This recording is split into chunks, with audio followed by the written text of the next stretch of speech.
Hello and welcome back to the SuperCoach Experience podcast. I'm your host, Brandon Savage, the coach of the Savage Burbos. Round 2 is done and dusted. We are here for round 3, Team List Tuesday. What a massive one it is. I am joined by the 2021 champion, Tim Moody. How are you, Timmy?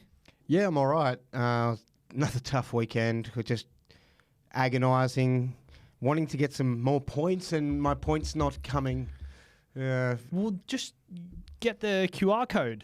Yeah, I'll just pick some better players, eh? Pick some better players. Yeah. How did you actually go? Score-wise, I forgot. It's 940.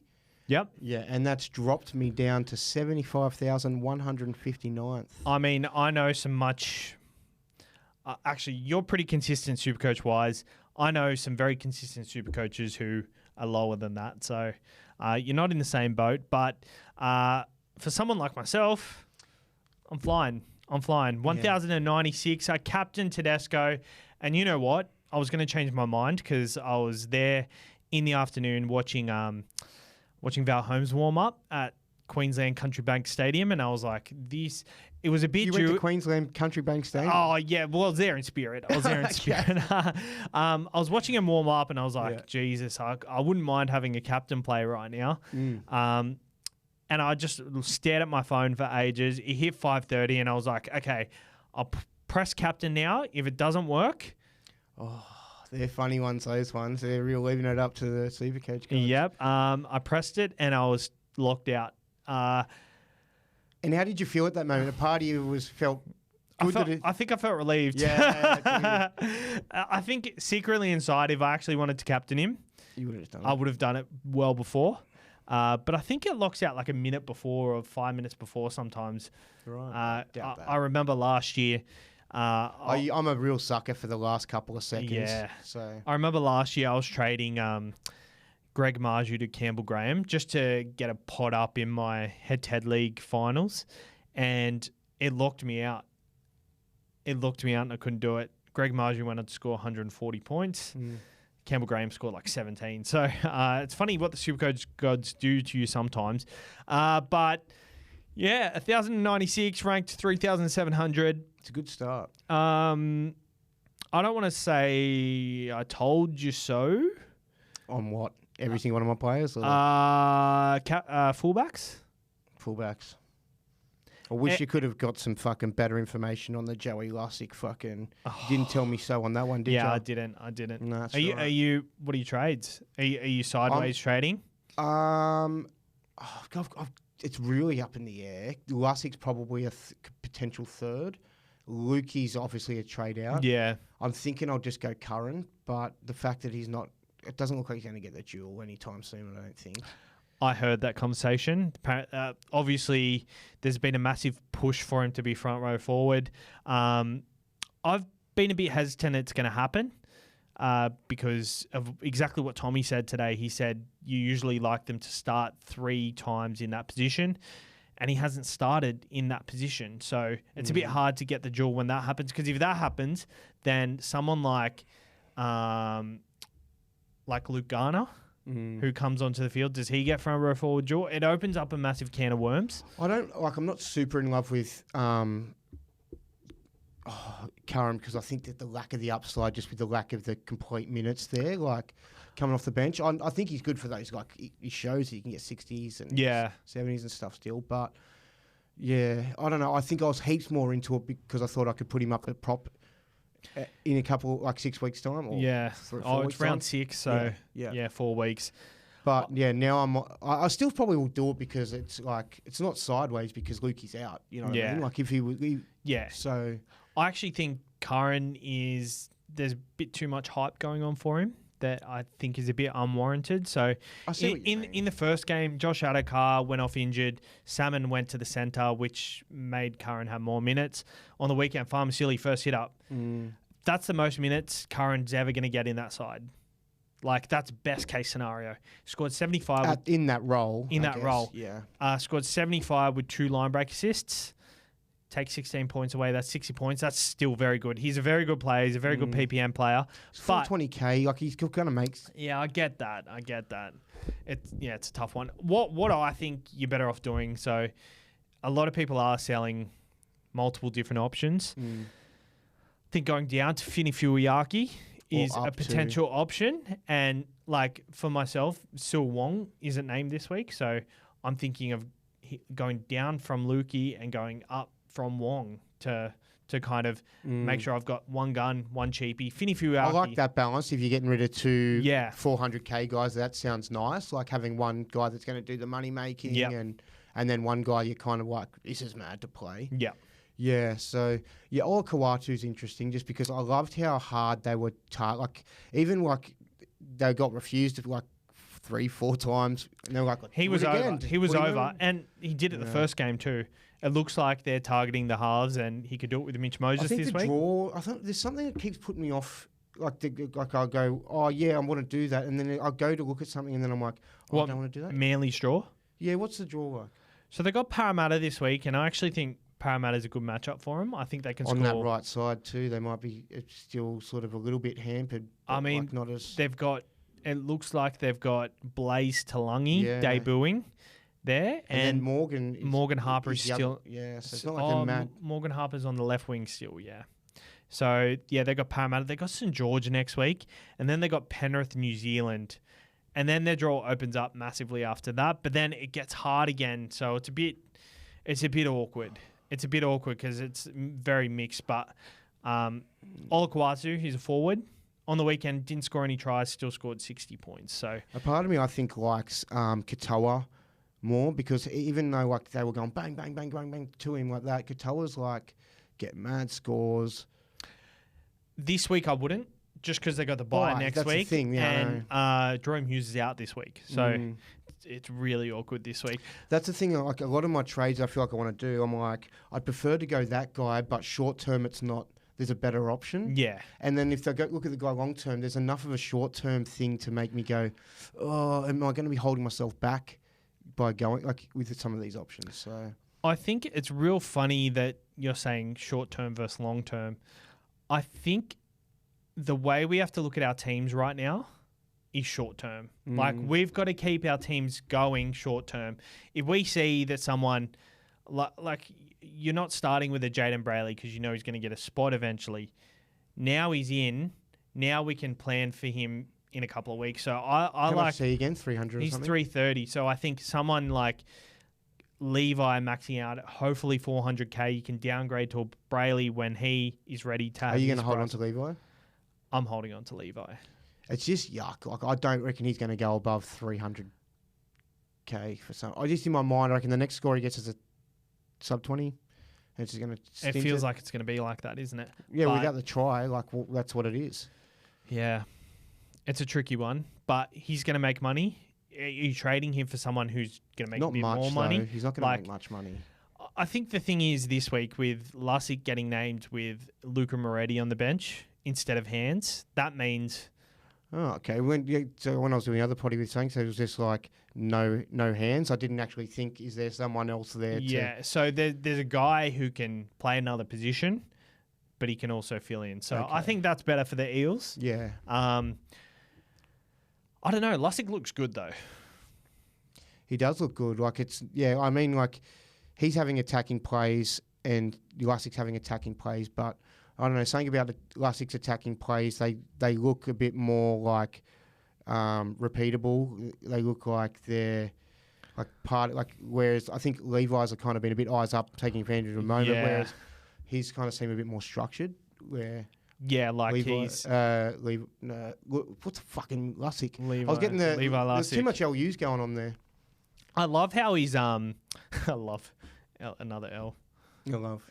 Anyway, I love how he's developed his passing game too. Like, I think it's funny if you're worried about him not getting 80 minutes because Brendan Hands is around. I don't think that issue is there anymore. A couple of weeks ago, I was like, I much prefer Brendan Hands. I like the look of him; he looks way more creative. But just the last couple of games, he's changed my mind. Lussick didn't have preseason with the NRL last year. Hands did, so I think that's why they were a bit. But it's a good problem to have. Lussick is... It's a little bit luxurious going from Levi to... But it's not also because it is... I think you're going to go to about 500k with Lussick. And, then you can downgrade him to maybe... the thing is, whoever you have in your starting side, like I got Robson. If I got in Lussick, he'd be my pathway to Harry Grant. And you'd have to I'd have Robson and Grant. Not that I love having two gun hookers because I don't think it's needed. I think you're better off having, because you're not going to really ever want to play Lussick. You're better off having 4 gun halves rather than. You could play him in these early stages. It might be a safer play than some of these centre wingers we give a chance to. You know what I mean? Yep. But in about 3-4 weeks' time, I don't think he's going to be playable with the other options we might have gotten to. All right, today we're going to chat about selling guns. We're going to have that debate there. Early season thoughts on how we think teams are going. So I think in the past we've neglected how teams are going, like the Warriors last year. Yeah. It wasn't until round 7 or 8 that we're like, shit. Yeah. They're going well. Yeah. So I think let's do a check-in with that every week or two. We'll name the sides who we think are different to the perception. I still think the Wars are doing good, even though they're 0-2. They're doing heaps, man. We'll go through a few team lists and then bold predictions and captain options. We did ask you did ask your questions on the NRL SuperCoach Experience Facebook page. That is recorded in a separate podcast. They'll be uploaded Thursday, maybe Wednesday. We'll see how we go. We might have to move our NRL on the Burst show around to accommodate for that, but I think I'll do it Thursday morning, but we'll see how we go. Selling guns. It's been a massive talking point early on.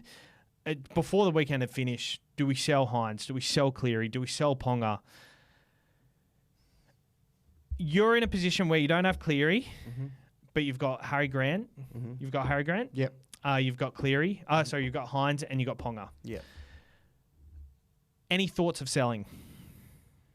Yeah, I've actually had thought, and didn't at any stage think of selling Nico. I wouldn't sell Nico even if I was Nico and Cleary owner.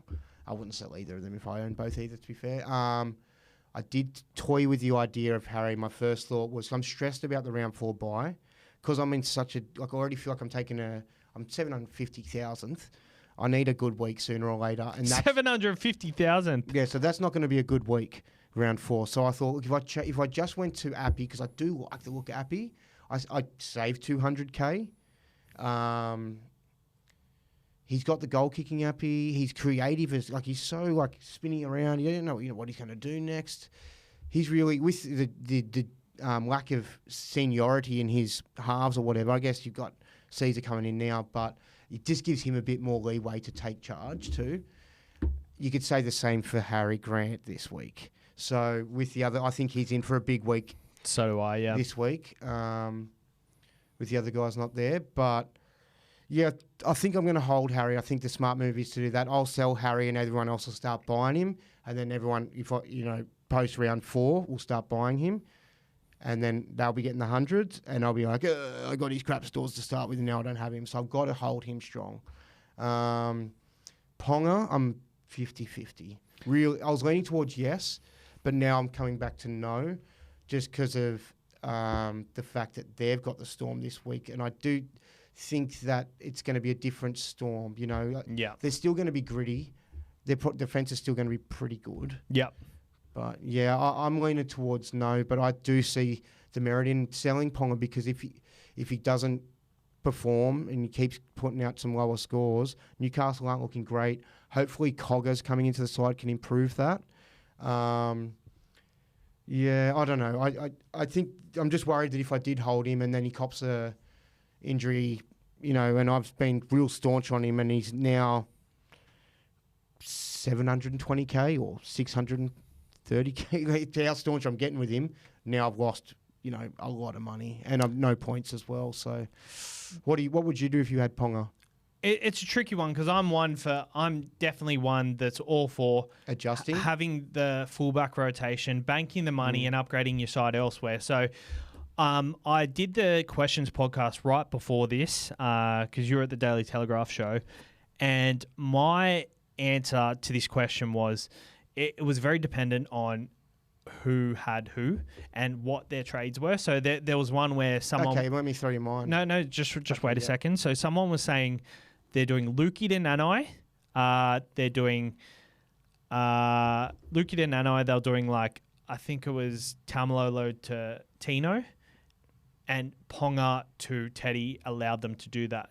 Seems like nice enough trades. I think because you're making your side better in definitely two aspects. Yeah. Teddy only needs to balance that out of what Ponga can do, and that's a good thing. 100%. But there was other ones that was like, do I do Levi to Lussick? I don't mind the Levi to Lussick, but I think my burner account. Yeah, sounds like I think it's a bit of a wasted opportunity.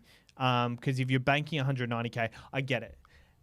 But are you doing something else? If that's all you're doing, I don't think you're capitalising on it enough, because Ponga's draw, he's got Melbourne, then New Zealand. Yes, it's a bit awkward, but I think he can capitalise this week with a understrength Melbourne. New Zealand have looked brilliant, so that'll be a tricky one. But then he has St. George, Roosters, Bulldogs, Dolphins, and then he has Warriors again, and then he has the Tigers, Gold Coast, Bulldogs before round 13. There's 6 games you said in about the space of 9 or 10 that you want. That's mad. So, and I've got a hot tip. So at the moment, I've got Latrell, and he has a bye in, I think, round 7 or something. Plays Penrith at some point. You're going to go to him then. I'll be selling. What about Walsh? Because Walsh's draw gets pretty nice from around that time too, and he's looking pretty off his head. I think you look at Walsh from an NRL point of view, and you're talking. You feel like he's NRL SuperCoach. No, but that's what I mean. So no. Let me finish what I'm saying. You look at him, and he's played a mad NRL game, and he's on 90 points, and you're like, "Fuck, that's mad." Yeah.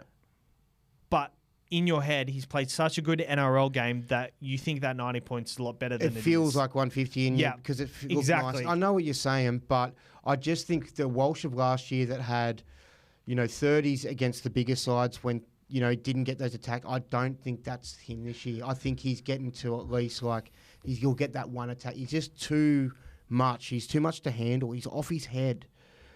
I agree. He looks. It's funny. I didn't start with him because I saw his rig in the preseason. And I'm like, oh, he looks a bit. It's done him good, I think. I think just chilling has done him good. He looks faster, and he was fast last year. And at the moment, I know Ponga hasn't played great, but it'll take Ponga a lot to get that Queensland jersey, in my opinion. Well, he needs to start pulling it out, doesn't he? And that's why I think Ponga might not be a sell. And I just feel like I started the season with Teddy to upgrade elsewhere, to have, Valentine Holmes in my side, to have Nico, Dylan Brown, Roger Tuas, Sheck, Taylor May. I think, I know Roosters have a pretty tough draw. I think I'll be looking at selling very soon because I want Turbo in my side as well. So I think Turbo and Ponga leading into Origin, they're the ones that are going to hurt you. We're getting all these, 100. I know Teddy scored 100. Reece Walsh scored 88. You prefer to have that over what you got with Ponga with the 45. It's so hard to compare the fullbacks right now. Yeah, but Teddy's going to be scoring 70 when Ponga and Turbo are going to be scoring 150s. And that's going to happen. Yeah, but you could also say on the flip side, the Roosters are looking really good, and Teddy's looking even better than the Roosters. He's playing better than what his side is playing, and if they can get keep improving, they're playing winning footy. Just the way that they're using him, he just looks good. I don't know. Every single one of the big guns, it's still my head in trying to be I've got the best two, or even one of the best two. Yeah, that's I don't even know if I've got one of the best two. I'm pretty confident in Turbo. Yep. Turbo's been there and thereabouts. But then you factor in all these other things, nearly all the other guys' goal kick. It's a tricky one. I think they all look very good. If I had to rank them, I think Turbo's number one at the moment, just because he looks so good. We haven't even talked about Pappy. Pappy scored 132 on the weekend. I think the bye next week, we can all agree, is scared us off. Yeah. But yeah, I think Turbo number one, and that number 2 spot, I don't think it's decided yet. It's at the moment. It's Latrell. Imagine a Nick Meaney, you buy him now. Nick Meaney injury this week as well. Pappy starts kicking, and you've got him at the cheaper price. How much is he going to go up? better have a look at that. Sorry, I'm tying my shoelaces. So yeah, I've got it. Yeah, it's really annoying me. My shoelaces. That buy, see that round 4 buy, everyone just puts a line through and goes, whoop. But if you can just cover him for 1 week there, and then you've got him there, I have no doubt he'll score really good this week too. Just how much cheaper he is, it does. I mean, he's not that much cheaper than Teddy, but it's hard to split those two. I kind of lean Pappy, hey, just the way they're doing that little old school inside ball that they used to do. That's the exact play that Teddy scored on as well. True, so fair, but I just reckon Pappy looks better doing it because he's faster. Yeah, but, and also I think Luke Keary had a shocker on the weekend, but I think he's good at going deep into the line and throwing it out the back as well. So I don't know. I remember when I had Teddy last year, when every time Sandon Smith had the ball, he'd run it, and it absolutely gave me the shits. So I think maybe Sandon Smith takes a little bit away from Keary, and Keary looks to be out for 2 weeks. Pappenhausen, I've got his stats up here. It's just going very slowly. His break even is 22, so you could probably wait a week. But if he scores big, it's probably going to go up to above 700k. Nathan Cleary and Nico Hines. A lot of people are selling them. I think the last time I looked, Cleary and Nico were, I think, like 300 people. Oh, no, sorry, 3,000 people had sold both of them. So do you reckon they're going to like Luke Brooks? Probably. I like Luke Brooks, but the thing I was thinking about doing, I've got Hutchison as my backup guy, and I can't play him. I'm going to have an issue with Hines being on the bye in round 6, I think it is, the week before Penrith. Yep. So I'm going to have basically no halfback potentially. Hutcho probably loses his job by then. And if he doesn't, he's not that playable. So if I did go to Brooks, I kind of makes sense for me there, I think.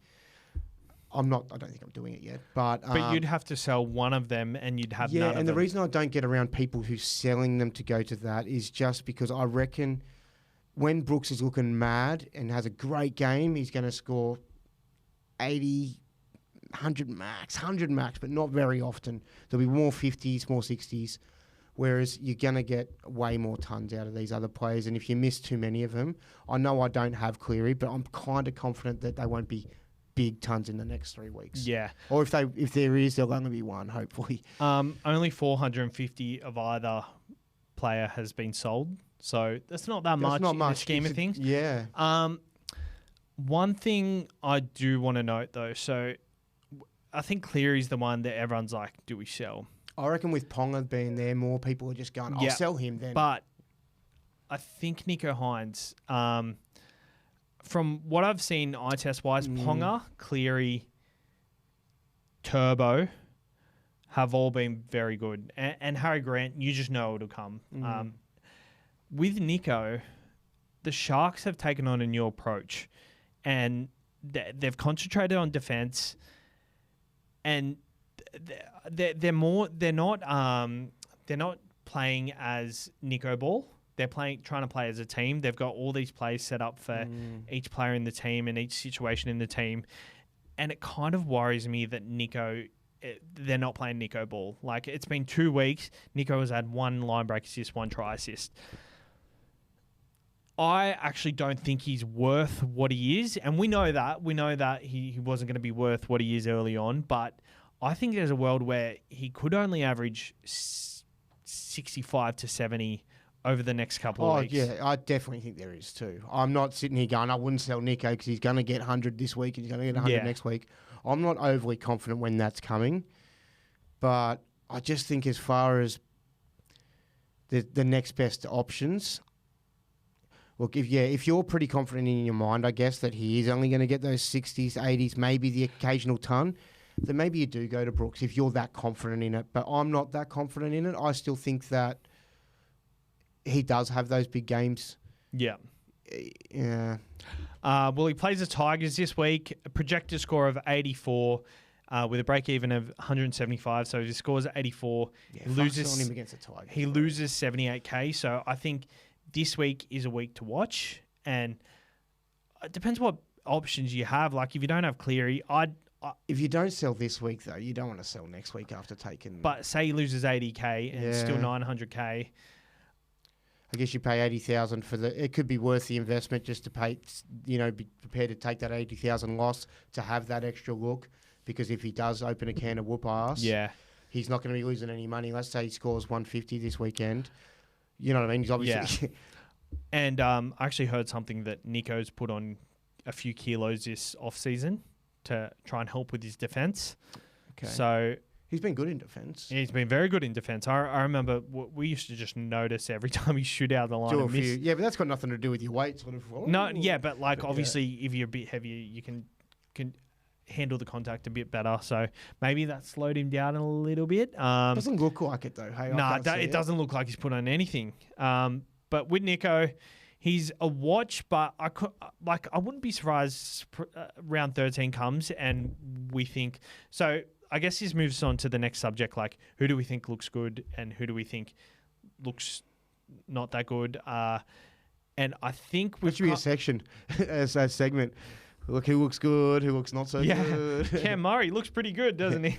But with seedy bloody. Anyway, Nico Hines. The Sharks, they look good defensively, but attack doesn't look like it's clicked. Well, yeah, I do see that they are focusing on defence, but I guess that's you get that defence right, then your attack comes, you know. Yeah. And if you're defending your ass off and you're making good decisions and you're letting them run all over you and you're keeping them down their end, you're getting good balls. So it should come and reward itself. What sides do you think look good? So obviously the Roosters have looked good pretty early, so Teddy is a good trade in. Manly look really good, so I think the premium options like Ola Kawatu are really good. Teams that have surprised us, Canberra. I think the Warriors look really good, so there's going to be a week where someone like Tuapiki is going to be a good play. I haven't played him yet, but I'm heavily... You just wanted to say Fuiaki. Well, I'm trading him in this week, so I probably would have said him anyway. Penrith look good.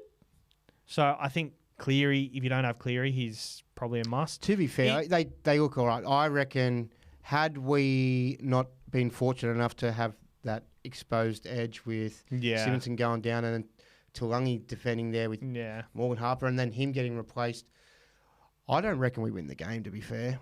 I don't reckon we win that game. We only won by 8. And think about all the dominance we had. I thought they looked really good, though.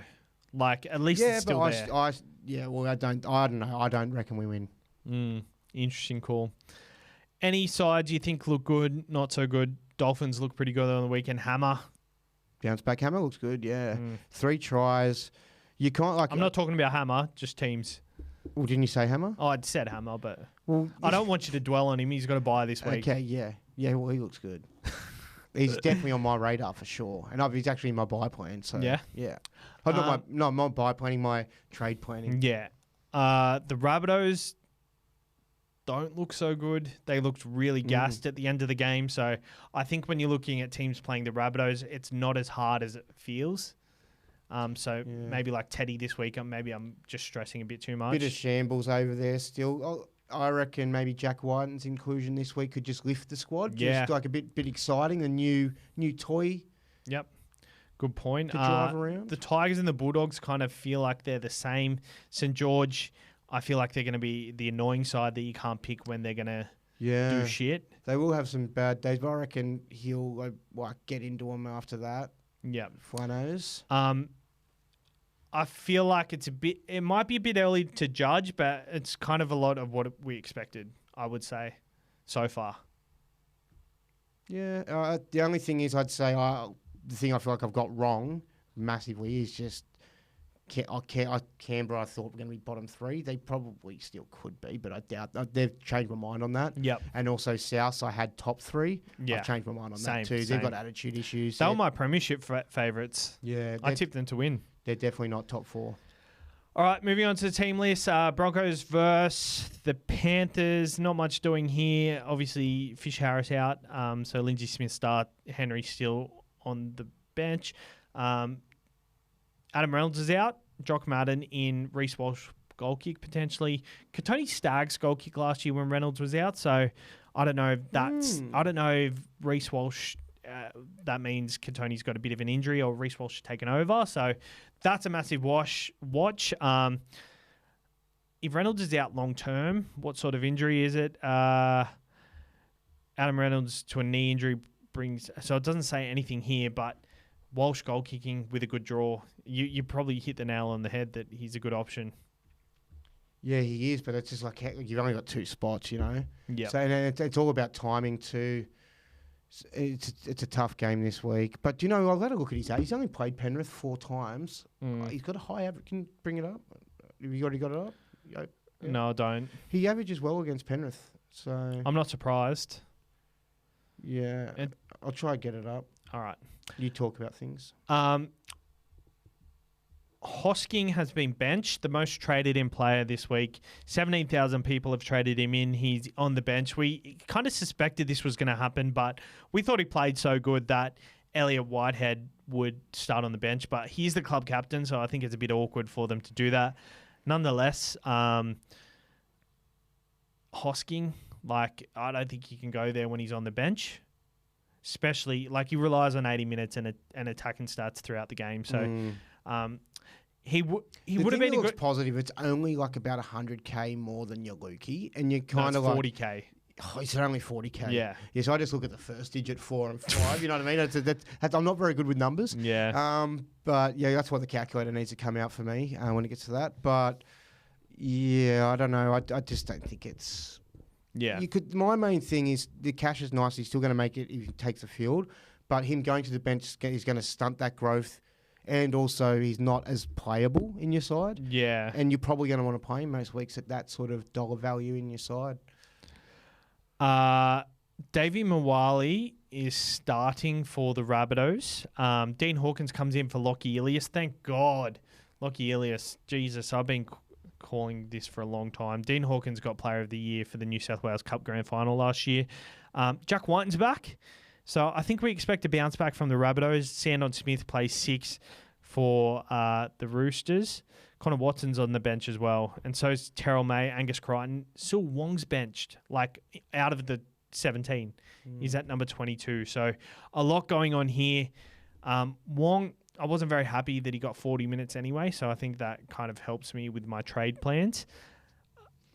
But doing here, Tedesco's a massive option this week, so is Latrell. It's a bit awkward. I hate when I've got 2 players playing each other. It's real awkward, and they're high upside players. But yeah, Davey Mawali just looks like the one option there that could be an option. He scored a try last week, his first try in the NRL. He is 268K with a break-even of minus 17. Scored 63 in 32 minutes last week. So the only reason you'd be looking to pick someone like him up is if you're downgrading Lolo. And then, I don't imagine... If you're not going to go sideways... if you got Farmer-Stilly, maybe you would. But it just feels like a nothing trade. It feels... I don't think he's going to make enough cash to make it really... Yeah. Yes, make the cash elsewhere. When he scored the try last week, I was like, could I go Lolo to this guy? I looked at it, and he scored 30 in 30 minutes a week before, and I feel like that's more what you're going to get. And just because he's starting, I don't think the role changes. I don't think he can be a buy. I don't see why. You're not going to make enough cash. You're not going to want to play him. Yeah. Yeah, for sure. Liam Knight gets start for the Bulldogs, 330K. Yeah, I think he scored 77 SuperCoach points in New South Wales Cup last week just in base.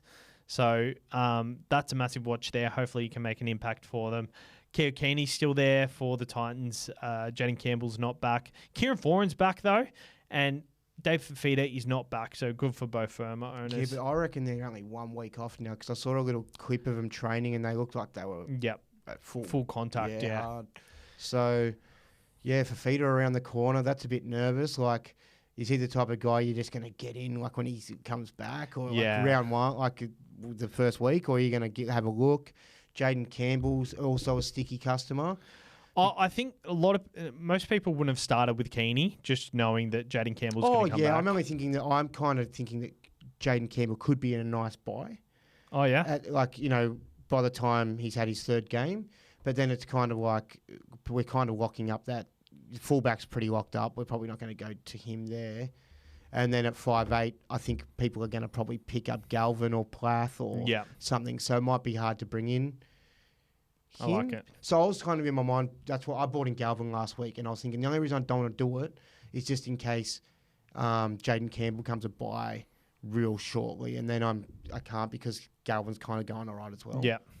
Yeah, so maybe keep an eye on that. That could be a thing. Yeah, for sure. Hilam Lukey is out with an injury. So Fini Fuiaki at 290K is onto the bench. Break even at 22 at 290K. I think he's a juicy buy this week. I think he's the cheapie of the week, it seems. Jack Gazewski comes on to minutes are like he's probably not going to play big minutes, but he is a ruthless. Gazewski comes on to the bench, which is awkward. You'd prefer another middle to come onto the bench. But good for Cotter owners. Tamalolo, 44 last week. Better, but do you think you got to sell him? Oh, I reckon they, unless the Dragons really pick up from last week and they really have. I think they will. They're playing at home. Yeah. So, but let's just say that they don't, and they only come even halfway from where they were last week.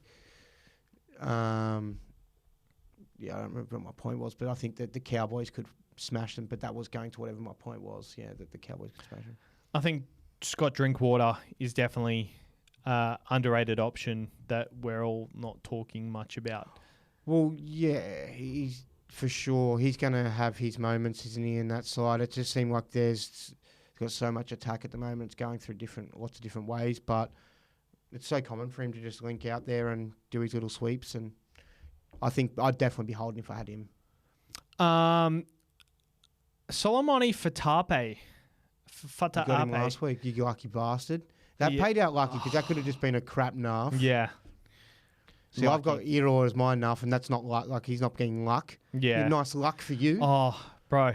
Justin Olam comes back into the side. You make your own luck, though, sometimes. Fatape holds the spot because Stafford Toller went out injured. Galvin keeps his spot with Caesar. Sullivan on the bench. Alex Seafarth is dropped and Fanil Pole comes into the side. I didn't like the look of him too much. Who? For Tape. I just didn't think he looked like the body shape wise. I guess I've seen high raps on him and seen good highlights of him. That wasn't what he's usually like. It's an interesting body, just an interesting body. I know you get those smaller, like Tago-y shaped sort of bodies compared to your bigger sort of like guys, but he just had an interesting body shape, and his runs didn't look dangerous. I think Aiden Caesar starting in the side this week is going to help his cause. Cause he's going to have that spot for a bit there. Looks like it. So he could be, let's have another look at him this week. Yeah. Then I think free look at him this week. Yeah. Mulatalo is one of the most traded in players this week. Started the season with 85 and 116. Plays the Tigers this week, obviously, but the Tigers are at home. Do you see Tigers bounce back? And Mulatalo, I seem to jump on him every year, and he just kind of goes shit. Yeah, whenever I get him, it never pays off, eh? Like, he'll be doing all right, and then you get him, and the tries don't come, or he'll score 3 tries, but 2 of them he's had his arm out or something. Yeah. I don't know. I like Talakai as a buy a lot more at 560K. He's got a lot of try assists in him too, and I'm not really looking at those guys at all. No, I'm not, but if I was to go one, I think I'd go Talakai at 560. I don't mind Mulatalo. I mean, the Sharks haven't looked ruthless in attack yet, so there could be like this defense mindset could be really paying off for that. What's to come in attack? Yeah, for sure. I'm not doing it though. Yeah, nah, I can't either. Blaze Talangi starts at centre for the Parramatta Eels. Raymond Tuamala Vega is on the wing for Manly. Luca Moretti's on the bench, which means Joey Lussick. Brad Arthur wasn't lying. 80 minutes. Looks good. Massive purchase this week. We've already spoken about him, but yeah, a lot doing there. This is good. Yes. It's tough with the Lussick one. Like I remember Grant saying in the chat he wouldn't boost to get a second hooker. I agree. And that makes a lot. When he said that, I was like, geez, that really does. Like you speak in a lot of wow, yeah. Because later on we're going to want to boost him to get Cleary, or like after the Origin, this is like get Cleary one week, maybe like Val Holmes and Pappy or something. They all have mad draws. They're all like, and you feel like you need them all. But you spent a boost on Joey Lussick. Yeah. Good. It's a good point. But he does feel like a good buy. And if you've got two other bigger priorities and you still want to make that. I was speaking to someone who was leading SuperCoach and ranked 50th one year. They're coming first. I think it was a EU one. Henry.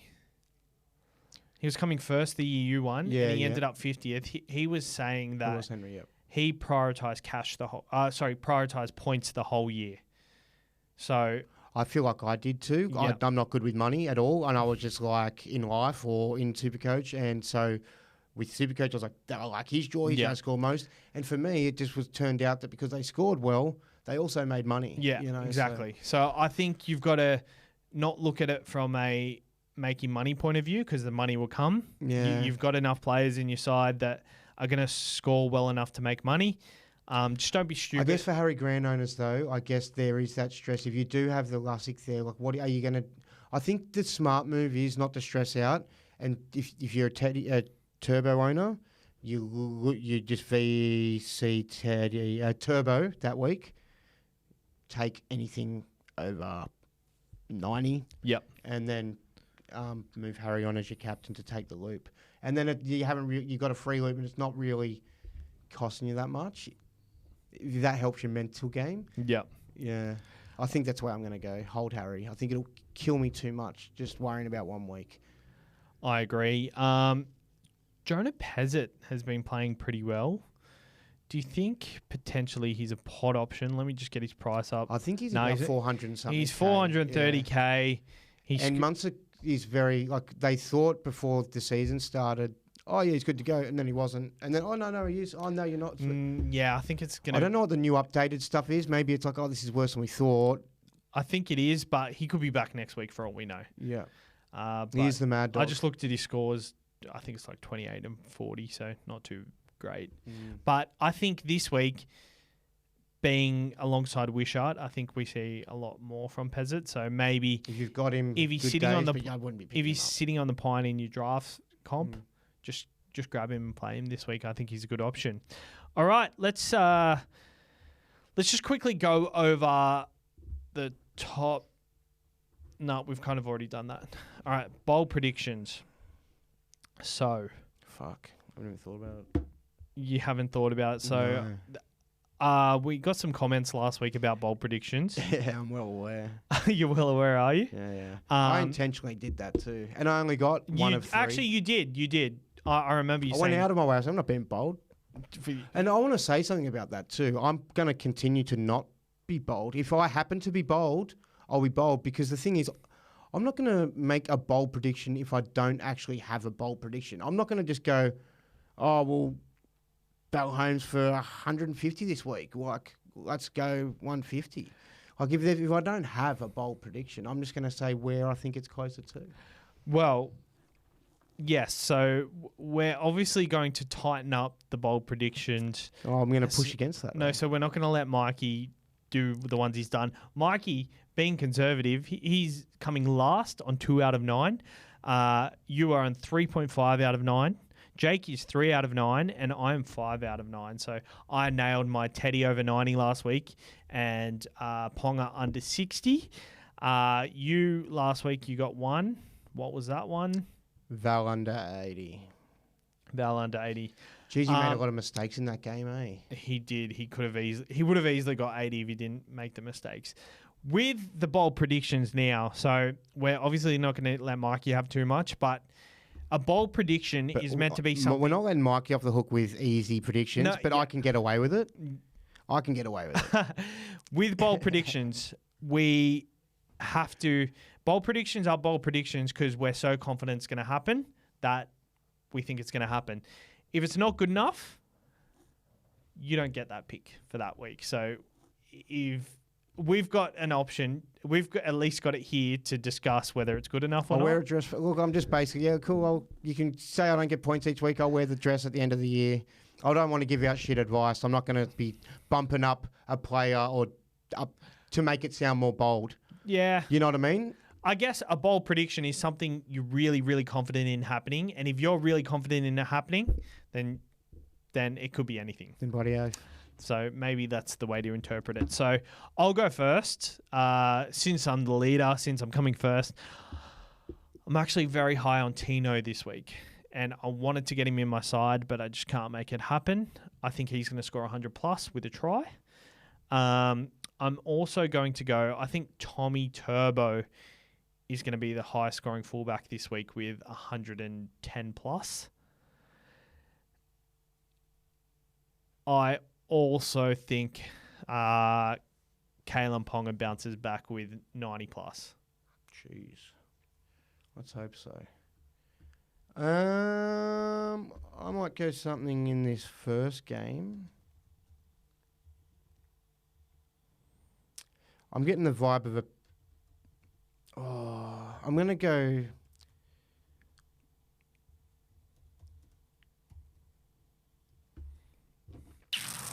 I'm feeling Cleary... Actually, I'm feeling Cleary's going to have a good game, but it's not going to be bold. It's going to be like... Here we go. Cleary between 80 and 100 points. See, I like that. I like that.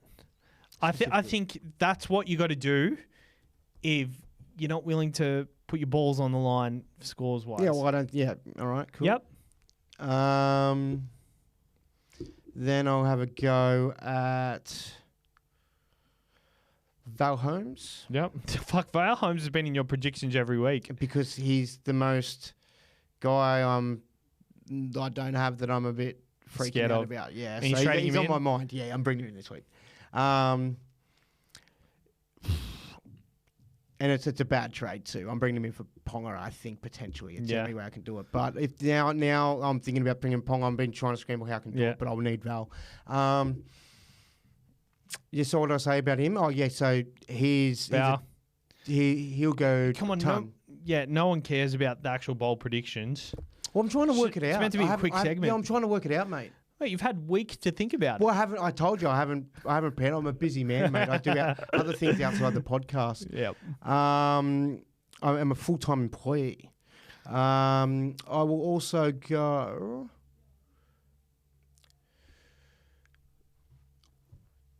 Ponga between 70 and 95. Very good. I like it. All right, what trades are you doing this week? At the moment, I'm going Lukey to Fini Fuiaki. I'm going Taumalolo to Ruben Cotter. That leaves me with 90K in the bank. I've got to sell Saul Wong as well, so I don't know what I'm doing there. So what I've been leaning towards, and I'm probably going to try and talk myself out of this, I'm thinking of selling Ponga, bringing in Val Holmes, moving Tuapiki to second fullback. Then I've got plans to the week after bring in Hammer. I already own Lomax. I want to stack the centres. I want to try something different and just hit a position harder than what others are. Yep. I think like eyes up, that's the way to go this year. Like the players like Hammer. Well, I'm making a lot of mistakes and I'm really second guessing the decisions I've already made. So the decisions that I'm about to make, I'm really third, fourth, fifth guessing hard, and I'm really having a lot of doubt around myself as what I'm doing at the moment too. Yep. So, but I'm leaning towards that because I think that could be a good thing. And then it allows me to make my fullback decision in a couple of weeks. But if I don't do that, I'm going to hold Ponga. I'll sell Lukey to probably Curran or upgrade to Olakau'atu. One of those two. There's a potential Lussick move on the cards for me as well with the Levi. And the only other position I'm probably looking that I might do something with a third would be Hutcho to maybe a Brooks. I've just really got to play out the weeks ahead and what sort of troubles I'm going to put myself in with the buys and stuff like that, or not having a guy that covers that second position like a Tuapiki or a, you know what I mean? So I don't know exactly, but that's very around what I'm doing, and I doubt there'll be any other surprises too much outside of that. Yeah, I like it. All right, and captains, I think at the moment I haven't looked too far into it, but And the good week for captains: Cleary versus Broncos, Hines versus the Tigers. I think I'm going to VC Cleary. I don't know. It could be Hines, depending. I think I don't want to tell you what to do because you're killing it. Cleary's more of a straight captain option, in my opinion. I think he's like, as you said, 80 to 100, which I'd take. I think Tommy would 100% be my captain this week if I had Tommy, but my captain's probably going to be Val Holmes this week versus the Dragons. I don't love it, but yeah. Well, here's the situation. I mean, like I was going to captain Turbo or Lomax last week, and I thought they were both equally, couldn't split them. They both scored about 50. It's the same situation here for like, I think Turbo's the better, got his hands on more, could go big, a massive out of control score any week, given week. But Val with the kicking, that lineup, yeah, I think Val's too risky actually. The Sharks they've got good centres. They've got Sully and Jack Bird and Birds Sully on that side, I think. So you feel like he lacks the speed, but might be able to do a job on him. Yeah. Like Gay Guy I called that. I said Gay Guy would do that job on him last week, and he did. He was very good in defence. Who plays right? Bird could be a bit slower. Could get. Still Holmes, good enough defensively though. Yeah, something to think about. Yeah, I think that's a risky captain. I'll probably just play safe and go with Turbo because I do also think he's due a big one. Yeah, and he looks good. Fuck, could be getting in Turbo this week, but I want Latrell for the good matchup. I wouldn't in your position, bro. I'm not trying to talk you out of it because I want you to. I'll be off miss the big Turbo. I need score. to wait till the. Yeah, I think you just need to do that. To wait, and I don't think this is the ideal mad matchup. Like if it was a, it is. I know you like it. Trust me. All right. Thanks for tuning in this week, guys. We'll see you on Thursday with the SuperCoach Q&A, and then tomorrow for our NRL show. So cheers for tuning in, and we'll see you next week, or tomorrow, or the next day.